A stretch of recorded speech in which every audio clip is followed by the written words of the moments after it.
Hello everyone, and welcome back to another video here in iRacing. My name is Nobulf, and today we've got a GT3 sprint race here for you. We're in the Mustang GT3, and we're about to get set on this 40-minute event here at the legendary Spa-Francorchamps.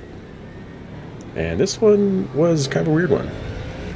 We're getting ready for the start here, and you can see there's a Porsche facing the wrong way. And right now everybody's trying to scatter, get out of the way, then trying to figure out where everybody belongs again. Kind of jig towards the Porsche. I think I was trying to avoid the BMW coming on from behind. But now the Ferrari comes up on the left side and is going to proceed to clearing out that Porsche. And now we get the green flag and we're off. But let's take a look back at that incident there and try and figure out what happened. So over on the left-hand side, there's that bright green Lamborghini. You're going to see a BMW hit the back of the Porsche, and that spins them out. And then the chaos ensues behind. I'm not entirely sure what the BMW was thinking there. I don't know if maybe they forgot that with the endurance layout for Spa, the start line is actually on the downhill section of the pits complex. Or maybe they thought they were going when they really weren't. Who knows? We'll take a look back on board the BMW and just gas it up and ram the Porsche. And then this was the view from the Ferrari. Just Porsche not holding their brakes, and then they get rammed into from behind. I think there was a bit of netcode there. That kind of ruins their start. And then I think at this point the Ferrari maybe thinks the race has started, and then flies on past us. And then here cleans out that Porsche. So this is not a lot of love lost for Porsche at this point. And then this was his end result. A whole lot of damage, and then smacks into the wall at the top of Eau Rouge and Radion. So we'll jump back on board with us as we head towards Eau Rouge and Radion for the first time. Get a little bit too much of the inside curve there. Probably should have gave a little bit more just because the tire pressures and temperatures are not quite there yet as we just started. And now we're heading down the Kemmel Straight, trying to regroup after that start. And as we head into the Combe chicane.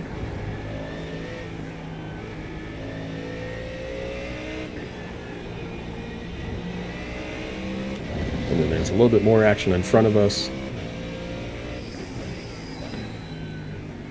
As these two go side by side, BMW drifts out a little bit wide, and the Porsche tags that one. So a little bit of payback, I guess, between Porsche and BMW there.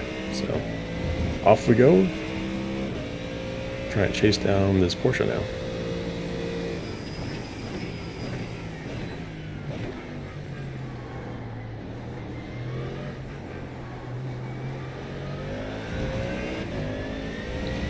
As we complete lap 1 of the race, trying to get as close as we can up to the source here and get a good run out of this hairpin and onto the back straight, or the back pit straight I should say.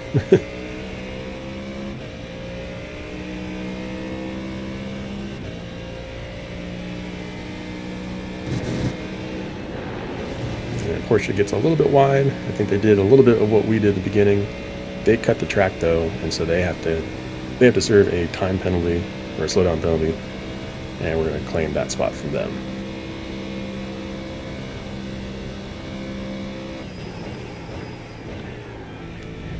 And now that we've dispatched that Porsche, setting our sights on the green Lamborghini in front of us, or as I was calling it during the race, the green machine. I guess I had the longest yard on my mind at the time of this race, so. Still early in the race, just trying to get our, marks in and settle into a rhythm. This is a, longer race at 40 minutes. That does require a pit stop. The cars have a maximum fuel capacity of about 14 gallons. And so with the distance, you will have to make a pit stop for at least a splash. There's really no need for tires. You can go, a couple hours actually on tires.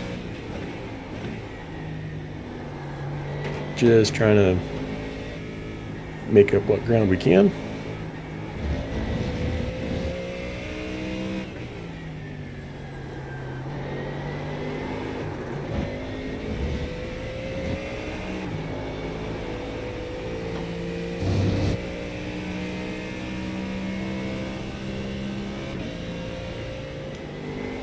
jumping a little bit forward ahead, getting a little bit closer to this Lamborghini.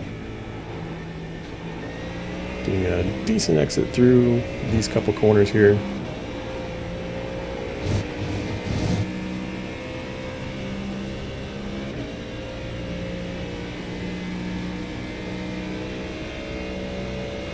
And through the very fast Blanchiment. And a little bit of a hiccup there on the throttle for me as Lamborghini runs wide, but no harm, no foul there. And getting your slowed up for this bus stop chicane. This is a really tough complex of corners. You want to carry so much speed into it and brake as late as you can, but if you miss it, you're going to miss it badly and lose a lot of time.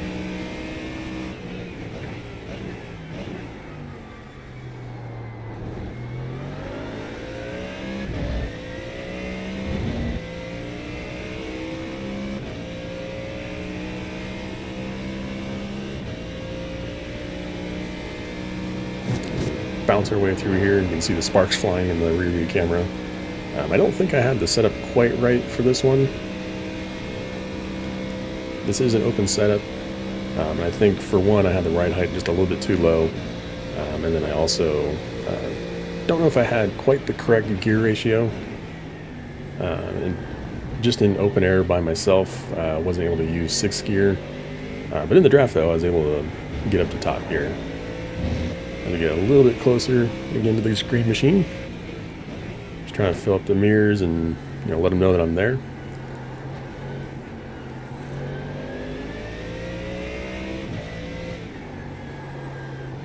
And right here we go. Both go a little bit of wide here at No Name Corner, which is kind of funny because being that has a name, you really can't call it No Name, but whatever. And into this double left-hander. Very fun corner and a very fun track. I absolutely love this track. It's probably one of my favorite tracks of all time. Yeah, if you can nail a lap here, you just feel really good. So,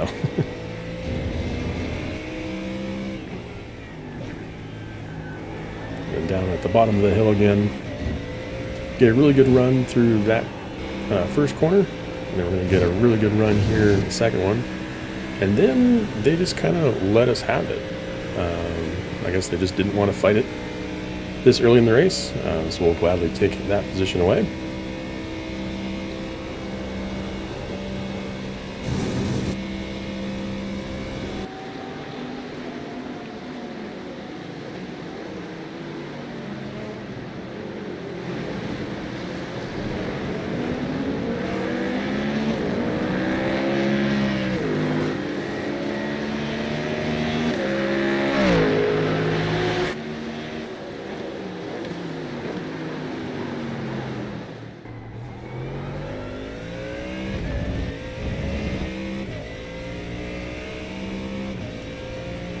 And now we've got a little bit more of a gap in front. Again, just trying to hit those apexes and be as clean and as smooth as possible. Again, still pretty early in the race. We're only about 13 minutes in. And here's where you can see, I think, that that gear ratio I had just wasn't quite correct. Just barely getting up to the top of 5th gear. And maybe it was a wing angle. But I was feeling pretty good with this setup. It might not have been the quickest overall, but I was feeling confident enough that I can at least, control the car and keep it relatively consistent. So that was what I was aiming for.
Again, just trying to be smooth and consistent. You can lose a lot of time when you're fighting with traffic.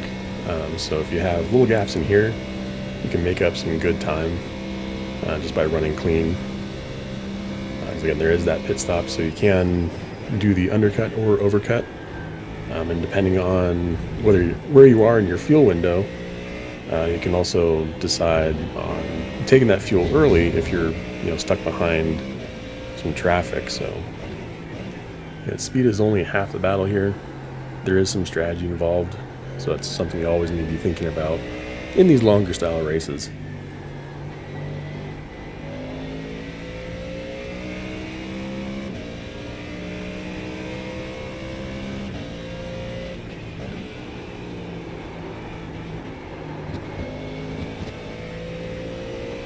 Going a little wide there and Huan. And then just ahead of us, the BMW is going to make a little mistake and spin out. We're going to sneak around the outside just barely. Keeping it straight, and away we go, passing yet another car.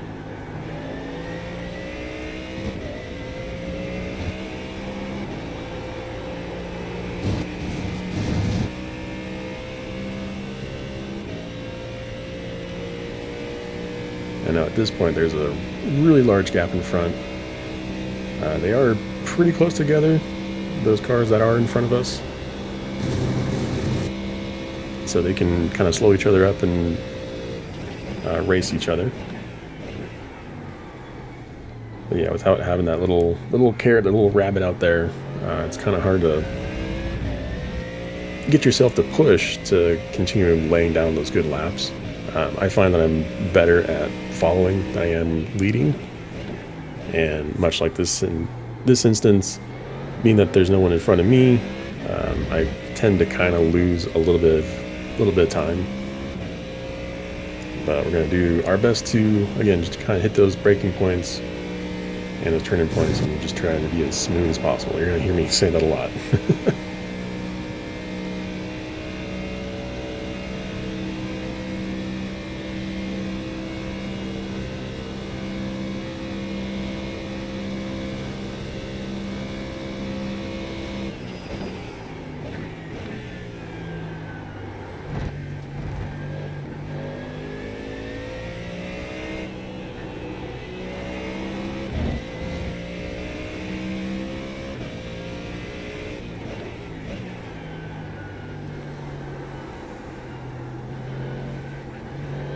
This track is always so tricky, especially at night too. I don't really race at night all that often. I'll admit.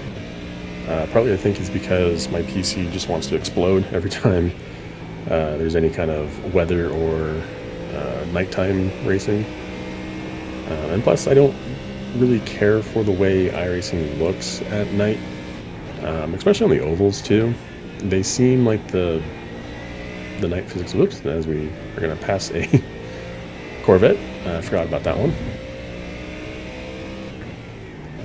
But yeah, like I was saying, on the ovals, at least with night racing, I feel like the shadows are not quite right, because the way they make the lighting systems there in like NASCAR and oval tracks, they design it in such a way that you can see the track almost as well as you can during the daytime. But yeah, just whatever reason, there's just a lot of dark shadows in iRacing. There's some tracks where it feels like you're just driving at complete darkness. And of course, NASCARs don't have headlights; they have stickers. So yeah, I just don't quite like racing at night all the time. But maybe there's a chance for an upgrade, and that can improve later on.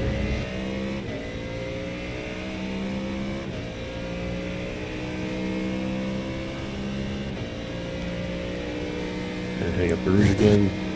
We're going to hit this inside curve again. It's going to send us out wide, and that will give us the cut track penalty, so we'll have to slow down.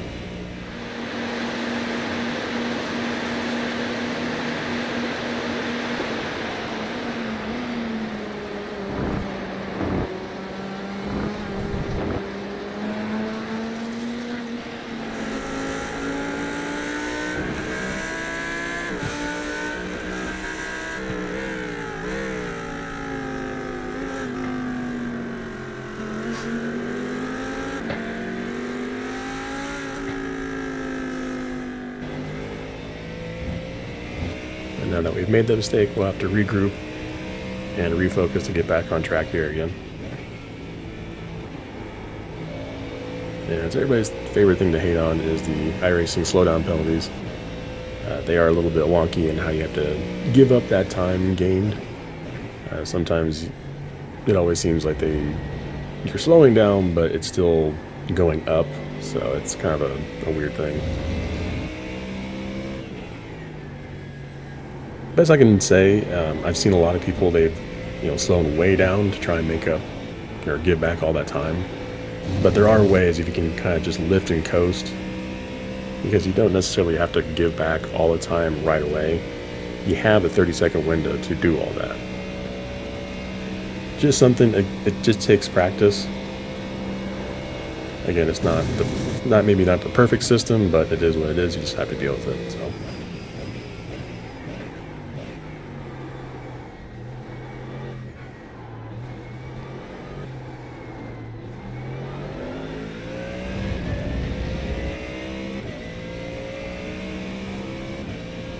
Now, as we start to cycle through pit stops, we're going to be gaining some places here.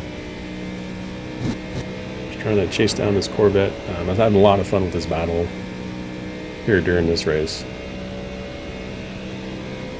as they drop a wheel right here, and we just about followed them, but keep on the black top.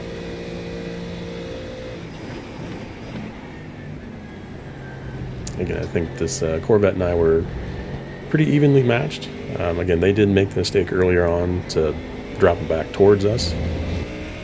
But yeah, just had a lot of fun trying to chase down this car here.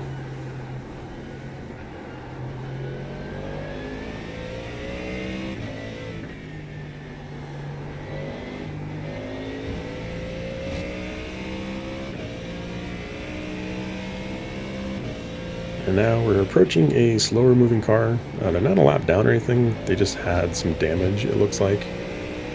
I don't know if it was a self-induced spin or if they had contact with someone else, but the Corvette is going to try and sneak around the outside of this corner. And unfortunately for us, it's going to mean that we're going to get blocked in here. And rather than sticking my nose up there, we're just going to follow this in and try and get a good exit here. But I do fight this through this corner.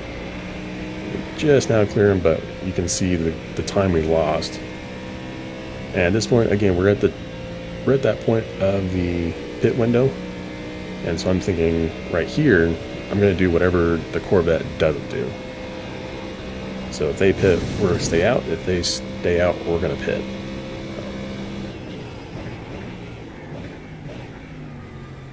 And right here, they dive into the pit road, and we're going to continue on and try and do the overcut.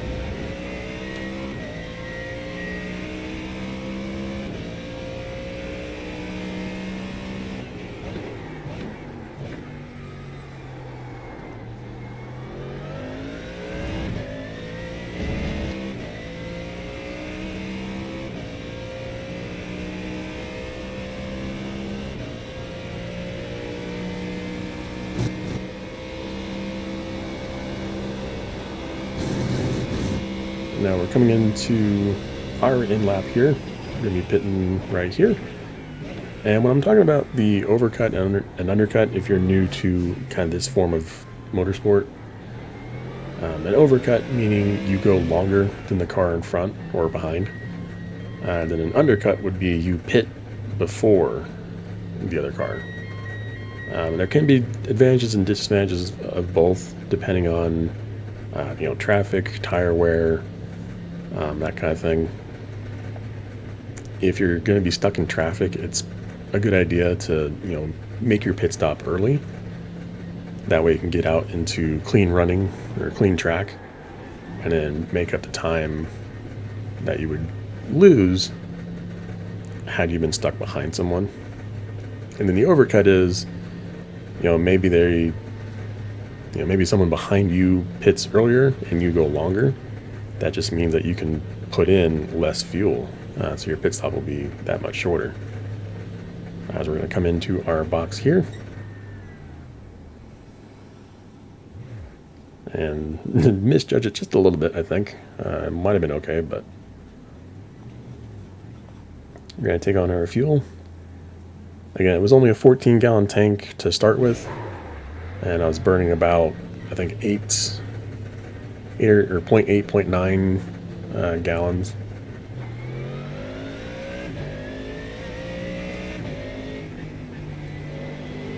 And so to fuel for the end of the race, again, there's only about a little over 10 minutes to go, so we don't need that much fuel on board.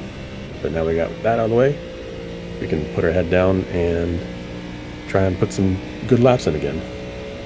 You can see based off the relative, we were able to actually pass that Corvette in the pit stop cycle. I'm not quite sure if they just had a slow stop, or maybe they just didn't have a very good in-lap or out-lap. I don't think they would have taken tires. They probably would have been a little bit further back than that.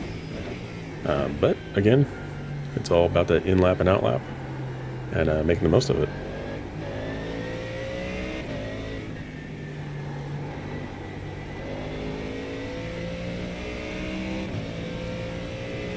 And right there you see their relative time start to tumble. They had a little bit of an issue there at the exit of No Name,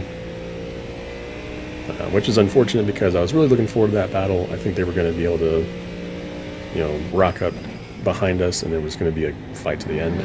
But as you can see there, just a little wiggle, and around they go. Just holding the brakes off, but being really smart here and just waiting until everybody passed them to rejoin the track. So unfortunate that it had to end that way. I thought that battle was going to be pretty good there at the end. So jumping forward a little bit further, remember that BMW that got punted off early in lap 1? Well, here they are. And at this point, I wasn't quite sure kind of what happened. I knew there was something going wrong with the BMW because they're missing a deck lid. Yeah, they're definitely off pace. I don't know if maybe they were trying to save fuel, or if they were just really severely damaged. But they're going to let us by on the outside here. And this was their issue at the beginning. I don't know if they got maybe spooked by the Ferrari. It seems like a lot of times people like to dive into corners, and they just took avoidant action. But unfortunately, it looks like they did take a time penalty or a slowdown penalty. So that pulled them back a little bit, and then here comes that Porsche around the outside. Good move so far, but then the BMW drifts wide, and then the Porsche hooks them and spins them off. So unfortunate there, but they were smart enough again to hold the brakes. They move just a little bit, but they do stop. Move again, try and get it back going again, and almost take out that Porsche, but again, we're smart enough to hold it, so not cause any more wrecks. So again, just make sure if you do spin, hold the brakes. Everyone will tell you online, just do it. And as we approach the end of the race here, looks like we've got 5th place pretty much in the bag. There's no pressure out behind us, and 1st through 4th is way up there. So no hope for us to claim any more spots here. Just a matter of keeping it clean and keeping it on track, and we'll back ourselves a top 5.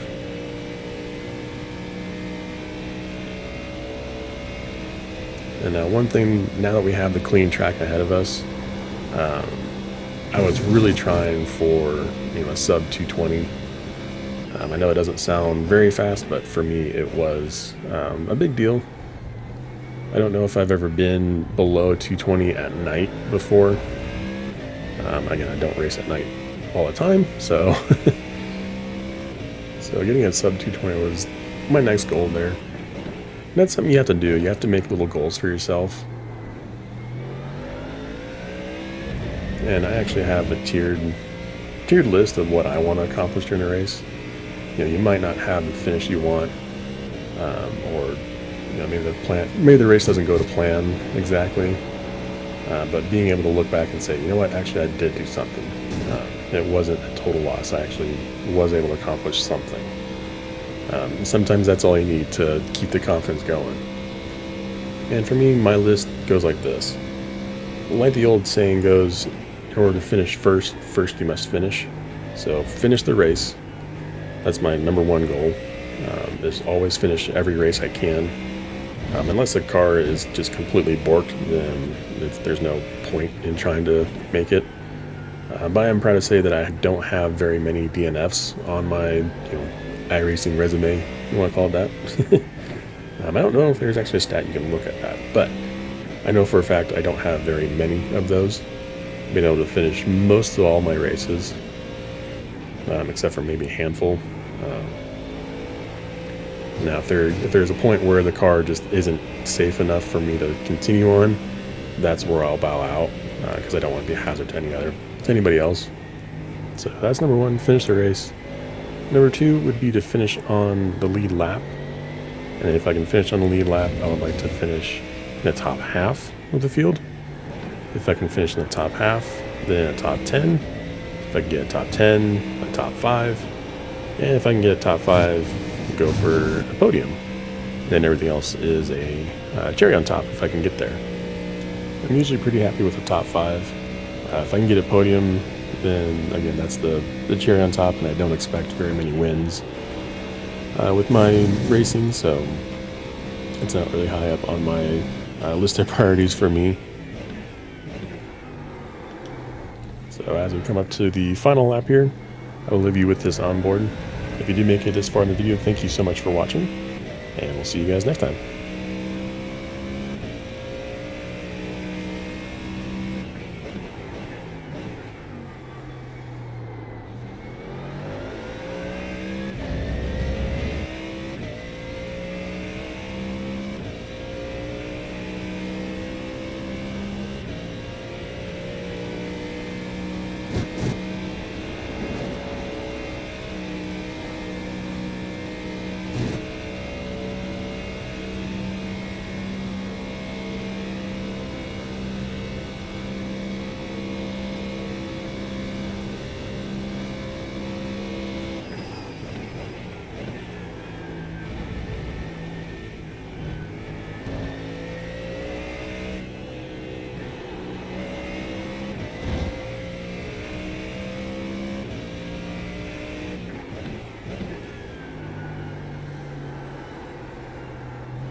And if you stuck around for the final lap, you are coming to the bus stop for the final time. So you're around that last corner, the fireworks in the background. We crossed the line to finish our race. So really enjoyed that race, and much to my surprise, we got that sub 220. So I was really happy with that performance. I know it's not, the fastest lap in the world, but it did mean a lot to me to get that number. I was really happy with that, and a top 5. I will take that any day of the week. So hope you guys enjoyed the video. We'll see you guys in the next one. Bye.